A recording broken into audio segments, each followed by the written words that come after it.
తోటి బత్తుల రాము గారు ఉన్నారు, తెలుగుదేశం పార్టీ రాజోల్ మాజీ ఇన్ఛార్జ్, అదేవిధంగా సీనియర్ అడ్వకేట్. రాము గారు, గుడ్ ఈవినింగ్ అండి. గుడ్ ఈవినింగ్ అండి రమణారెడ్డి గారు, గుడ్ ఈవినింగ్. ప్యానల్లో ఉన్న అందరికీ కూడా నమస్కారం. కొమ్మినేని శ్రీనివాసరావు గారు సీనియర్ జర్నలిస్టు, సో ఆయన సీనియర్ సిటిజన్ కూడా. సో మొత్తానికి ఆయన ఆ రోజు చర్చలో ఆయన ఖండించకపోవటం అనేది వాస్తవం. అయితే ఆ మాత్రం దానికి ఆయన అరెస్ట్ చేస్తారా, ఆయన జైలుకు పంపిస్తారా అనేటువంటి ఒక వాయిస్ ఒకవైపు వినపడతా ఉంది. సో ఎట్టకేలకు సుప్రీంకోర్టులో ఆయనకి రిలీఫ్ అయితే లభించింది. సో ఇప్పుడు ఈ ప్రభుత్వం అనుసరించినటువంటి విధానం ఏదైతే ఉందో, ఇక తర్వాత కూడా రాబోయేటువంటి రోజుల్లో కూడా దీన్ని మరి ఉదాహరణగా తీసుకొని తర్వాత వచ్చేటువంటి ప్రభుత్వాలు కూడా అదే విధమైనటువంటి చర్యలకి వారు దిగితే పరిస్థితి ఏంటి? ఇక్కడ మనం చూడాల్సింది ఏంటంటే, బ్రహ్మనాయుడు గారు, కొమ్మినేని శ్రీనివాసరావు గారు 50-70 ఏళ్ల వయసున్న వ్యక్తిగా, సీనియర్ జర్నలిస్ట్ గా తప్పనిసరిగా మనం గౌరవించాల్సిన అవసరం ఉంది. అయితే ఆయన షో నిర్వహిస్తున్నప్పుడు అవతల వ్యక్తి చాలా డెరోగేటరీ కామెంట్స్ చేసినప్పుడు, చాలా వివాదాస్పదంగా, చాలా అవమానకరమైనటువంటి కామెంట్స్ చేసినప్పుడు దాన్ని ఇమ్మీడియట్ గా ఖండించాల్సినటువంటి అవసరం ఉంది. అది ఖండించకపోగా ఈయన ఒకలాంటి ఎటకారపు నువ్వు నవ్వి నేను కూడా చూశానండి అని అంటే, అది మీరు చాలా చెప్తున్నది కరెక్టా, దీనికి రుజువులు కూడా ఉన్నాయని చెప్పడమే అది.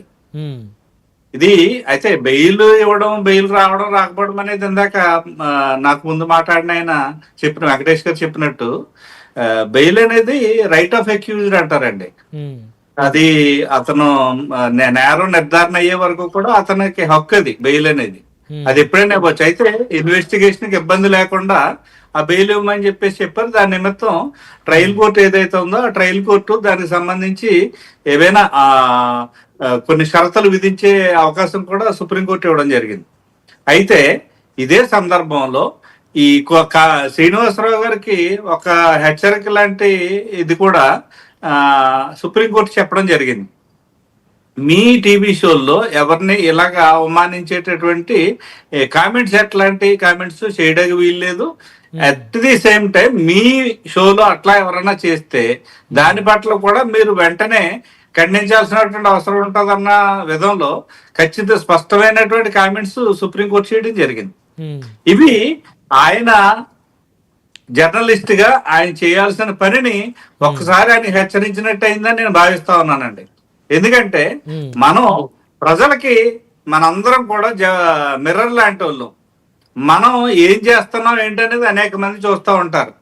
నేను ఎక్కడో ఒక ఏరియాలో కొంతమందికి నేను తెలియచ్చు, కానీ బ్రహ్మనాయుడు అనే వ్యక్తి ఈవేళ రాష్ట్రం అంతా తెలియచ్చు, లేకపోతే దేశం అంతా తెలియచ్చు, విదేశాల్లో కూడా తెలిసి అవకాశం ఉన్న పరిస్థితి. ఎందుకంటే మీరు మీడియాలో ఉంటారు, తెల్లాళ్ళు ఇస్తే టీవీలో కనపడుతుంటారు, చర్చల్లో వాటిల్లో.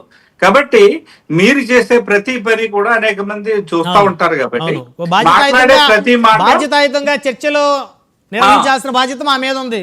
ఖచ్చితంగా ఉంది, ఖచ్చితంగా ఉంది. ఎవరైనా కూడా ఆ లిమిట్ దాటి మాట్లాడుతుంటే ఖండించాల్సిన బాధ్యత మీ మీద ఉంటుంది. అయితే ఇక్కడ ఒక విషయం రాము గారు, ఇప్పుడు ఇందాక వెంకటేష్ గారు ఒక మాట అన్నారు. ఎవరైతే ఐటీడీపీ కార్యకర్త భారతీ గారి మీద అసభ్యకరమైన వ్యాఖ్యలు చేసినప్పుడు అది లైవ్ ప్రోగ్రామ్ కూడా కాదు, అది రికార్డెడ్ ప్రోగ్రామ్ టెలికాస్ట్ చేసిన సందర్భంలో సార్ అతను ఏదో కిరణ్ ఏదో సస్పెండ్ చేసామన్నారు పార్టీ నుంచి, తర్వాత అతనికి రిమాండ్ విధించారు, మళ్ళీ బెయిల్ కూడా వచ్చినట్టుంది అతనికి.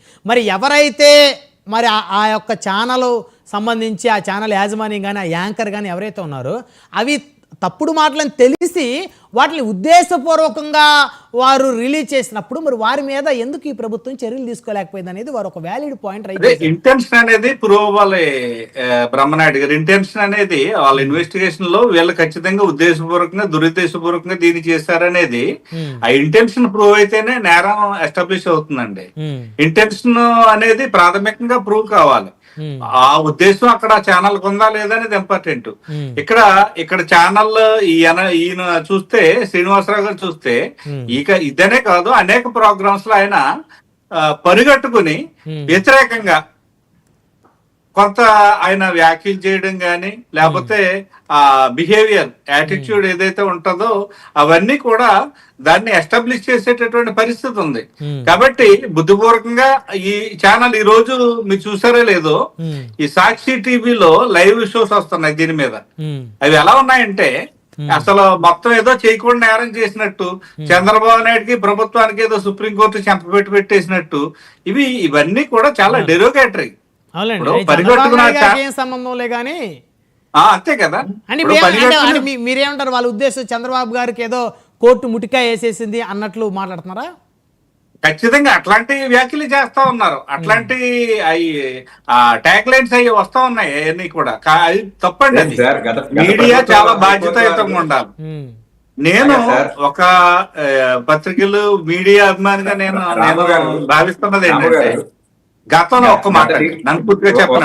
వెంకటేష్ గారు వెంకటేష్ గారు ఆగండి. ఇప్పుడు మీడియా అనేది గతంలో వేరు, జగన్ గారి ప్రభుత్వం ఈ రాష్ట్రంలో వచ్చిన తర్వాత వేరు. మన రాష్ట్రంలో ఎంత దిగజారిపోయే పరిస్థితి తీసుకొచ్చారంటే, సాక్షి టీవీ ఒకటి పెట్టుకుని, సాక్షి పేపర్ ఒకటి పెట్టుకుని అబద్ధాలను ప్రచారం చేయటం, అబద్ధాలని అదో విషవృక్షంలో తయారైంది అన్నట్టు మీడియాకి నిజంగా చెదపట్టినట్టు పట్టిందని నేను అనుకుంటున్నాను. ఇది ఎందుకు మాట్లాడుతున్నానంటే, ఎంతమంది బాధ ఒకే అబద్ధాన్ని పదే పదే చెప్పడం. ఇప్పుడు అందరూ కూడా ఎనలైజ్ చేసుకుని ఇది నిజమా అబద్ధమా అని చెప్పి తేల్చుకోలేరండి పాఠకులు, ప్రేక్షకులు. ఇది నిజమా అబద్ధమా తేల్చుకోలేరు. వచ్చిందా ఓ టీవీ ఇలా నిజం కాకపోతే టీవీలో ఎందుకు వస్తుంది ఎలాగని అనుకునే పరిస్థితి ఉంటది. కాబట్టి చాలా బాధ్యతాయుతంగా బిహేవ్ చేయాలి. ఖచ్చితంగా బాధ్యతాయుతంగా బిహేవ్ చేయాలి.